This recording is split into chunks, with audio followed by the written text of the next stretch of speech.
Hey everybody, Blugoblin here. Thank you for joining me for my comic book review for the official beginning of April 2015. I was able to get through these books.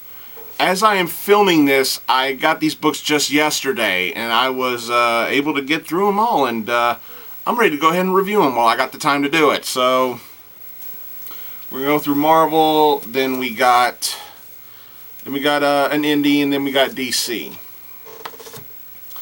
Alright. Well, I wouldn't consider Dynamite an indie. It's just, you know what it is. We're going to start with Marvel. Starting Marvel off with The Amazing Spider-Man number 717. Dan Slott and Christos Gage continue to do the writing together, and I promise you, I could see a lot of Christos Gage writing in here, because I was a dick about it before, but it's time for me to just grow up a little bit and, say that, Dan Slott's time is up. I think it's time for somebody like a Christos Gage to be the head writer for Amazing Spider-Man. Give somebody else a chance when it comes to Amazing Spider-Man. And you guys still got Humberto Ramos on the artwork. I don't mind Humberto Ramos. I don't mind his artwork. I think he still actually works a bit with Amazing Spider-Man. I still really think he can do it. This particular issue, I was like, this was alright. This was alright.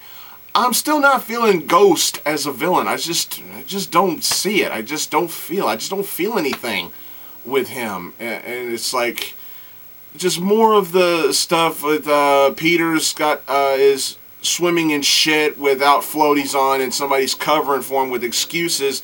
I mean, we've seen that formula dozens and dozens and dozens of times. It's not anything new, except now he's got Anna Marie, Doc Ock's love, covering for him instead of somebody, like a Mary Jane or somebody like a Carly Cooper, or, something like that. It's like Marvel sometimes just can't help themselves with Peter Parker. He's always got to think of something, think of an excuse, but somebody else always has to cover for him, and I'm like, try something new. Quit rehashing so many fucking ideas that took place back in the goddamn 60s, or in the 70s, or in the 80s, the 90s. Really, you're just rehashing some of the same old shticks with Spider-Man. Try something different. But all in all, this issue wasn't terrible. I just didn't really feel it as much until the very last page of the first story with what Ghost does and what Spider-Man walks in on him doing. That made me feel something. I was like, oh, okay. Wish I could have felt this way throughout the entire story. But then the second story with Black Cat, I actually, as much as I hate what Marvel has done with Black Cat, I actually liked the second story with Black Cat more than I did the main story with Peter. And this is supposed to be Spider-Man's fucking book. And I'm enjoying the stuff with Black Cat more than I am Spider-Man. That should tell you something. And Spider-Man's my favorite hero of all time. That should really tell you something, Marvel. The fact is, this book wasn't great, but I thought it was okay for what it was. Not bad. I'll give it a 3.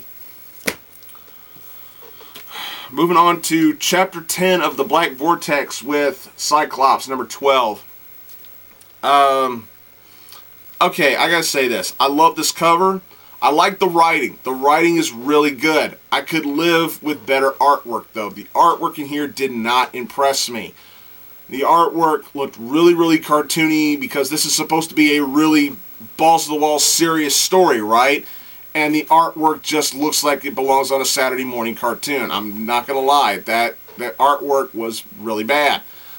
But minor spoilers here. There is not one, not two, but 3 new submissions to the Black Vortex. Now, who it was, I'm not going to give that away.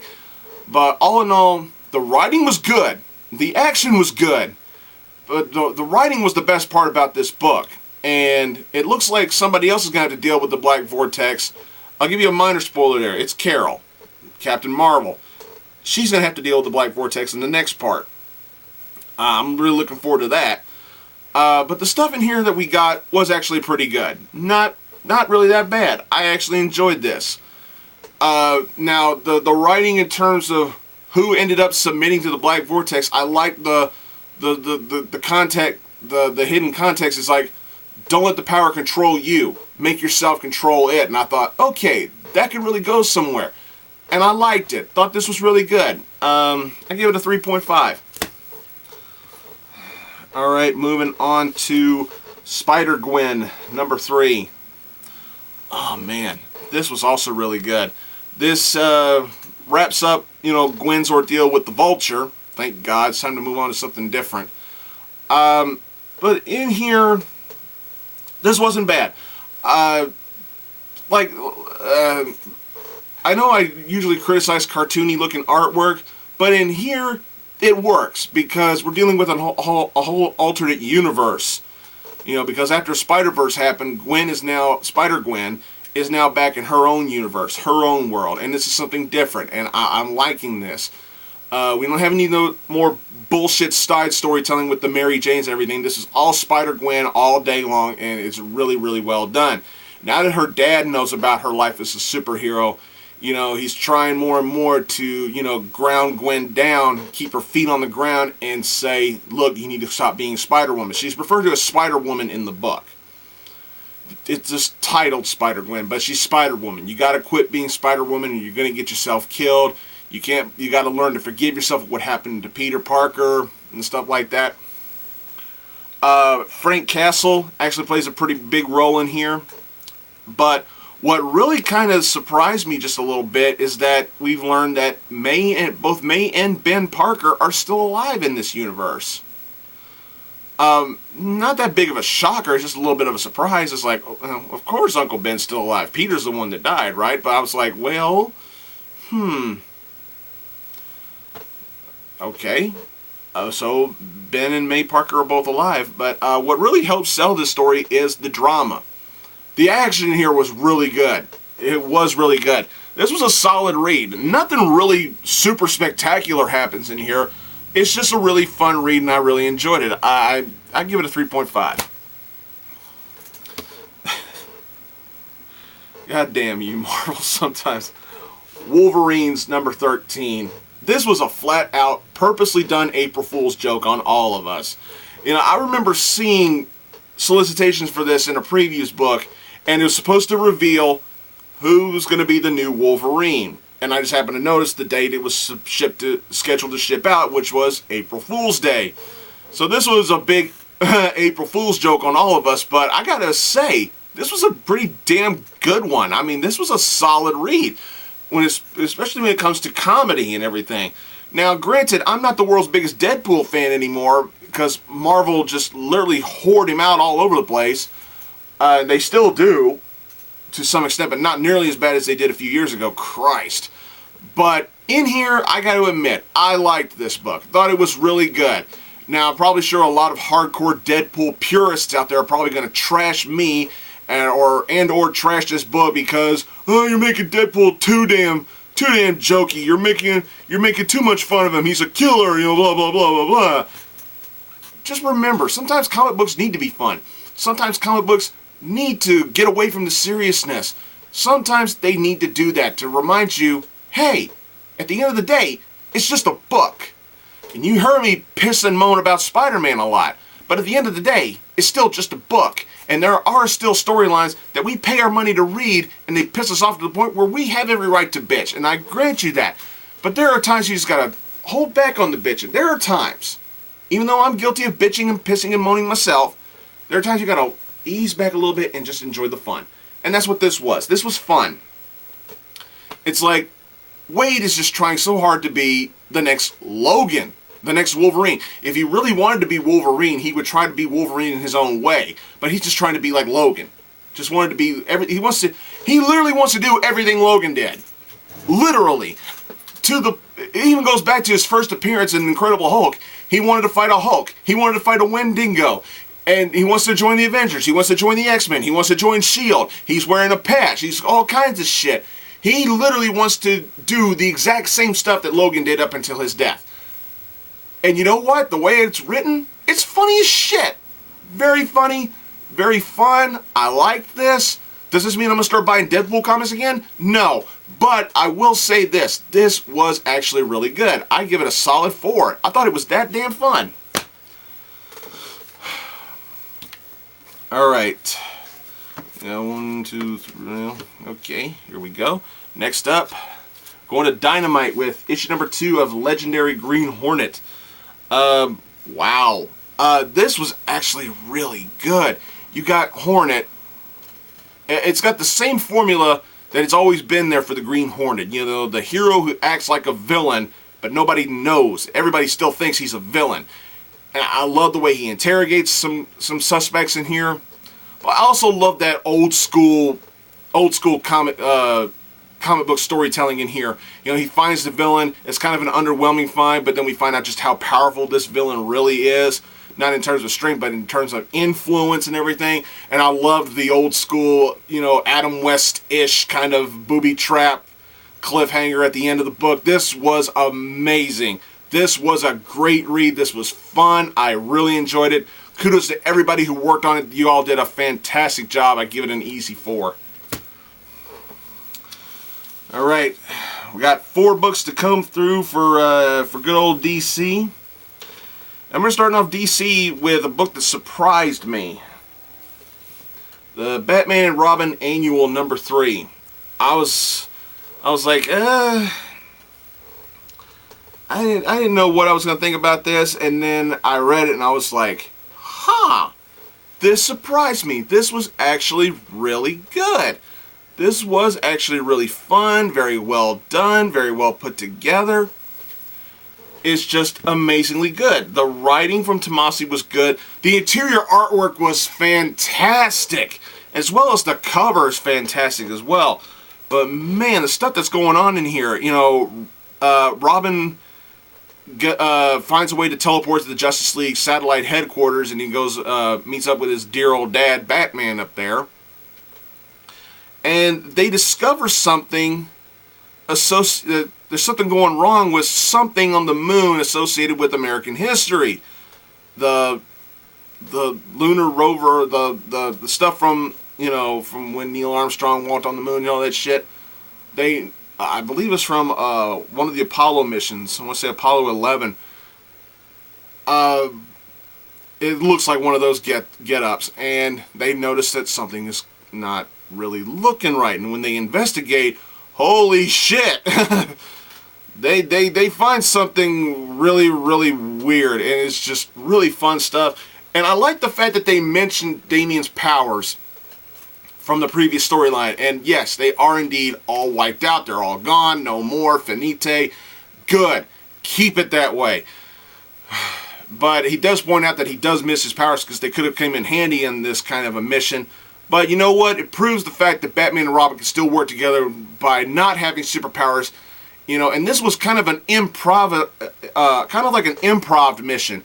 They went into this not knowing what they were going to go up against, and they were able to pull off and think on their, you know, and use quick thinking to win the day. And I thought this was actually really good. The only problem I had was the price tag. I still think $5 is a bit much to charge for a comic book, but with that being said, this was surprisingly well done. I definitely recommend picking up this annual. If you like Batman and Robin, but you're not too big on picking up annuals, I would suggest you go ahead and pick this one up. I think it's well worth your time. I give it a 4. Next up, Convergence, issue 0. Sometimes I don't even know why they do issue 0s. I really don't. There's really no point. You just made this issue 1. What the fuck ever. Yeah. This was interesting.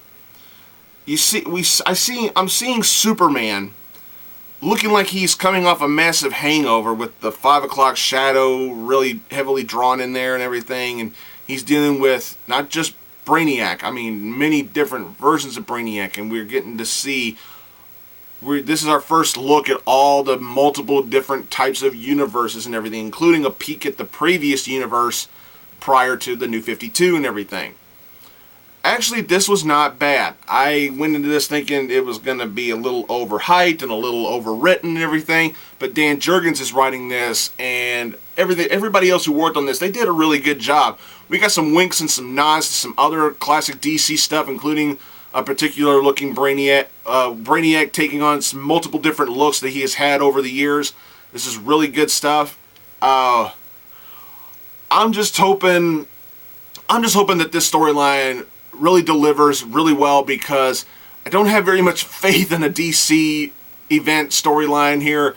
I've tried my best to stay away from them, but this one I'm willing to give it a look and willing to give it a try. I'm also getting a lot of the tie-ins. I'm not getting every one of them, but I'm getting some of them, and I'm getting on board with the main story. For so far, it's not bad. It's not bad for where they're going right now. But like I said, this is just the beginning. Who knows where they're going to go with this? So, all in all, not a bad start. I'd give it a 3.5. Alright, moving on to Harley Quinn, number 16. Oh, this was good. This was really good. This was so fun. Connor and Palmiotti still just have loads of fun with this. And I remember a long time ago somebody asked me on Tumblr if I believe that Connor or Palmiotti have a thing for women's feet. And I'm like, well, if they do, big fucking deal. It's not really a big matter. But there's like, in the beginning of the book, there's like 2 mentions of Harley's feet. And I'm like, I'm starting to wonder if Palmiotti really does have a thing for that. But hey, whatever floats your boat. But the main story... but the main thing is that Harley's looking to expand. She's wanting to get a new building and start a gang. The Gang of Harleys is what it's going to end up being called. Such a lame title. But I love how she does the narrowing down to her picks. It's like she interviews all these different types of people. And how she narrows it down, I'm not going to give it away because it was so damn good. It was so funny. Really good, and I'm so fucking immature. I love the line, "Nobody touches my beaver after I turn off the lights." I fucking love that. I am such an immature dude. But man, this was fun. I really loved it. I still love the interactions with Harley and Ivy, and they're mentioning again that there are girlfriends, and I'm like, go all out with it, DC. What the fuck's it gonna hurt? Just go all out with it. Say they're a lesbian couple. What the fuck? Go for it. See what happens. Say they're a full-fledged couple. You know, I've been saying that for years. But this is fun. This is fun shit. I love it. 4. An easy 4. We're ending this with my pick of the week, folks. And remember, pick of the week, the book I enjoyed reading the most. Wonder Woman, number 40. Oh my god. Diana. Okay, now, this may not be the best written issue of Wonder Woman. Okay, that's still debatable. But man, so much goes on in here. Diana is faced with, once again, all the responsibilities she's got to deal with. You know, and she believes that the brothers of Themyscira also deserve a chance to live on the island and stuff.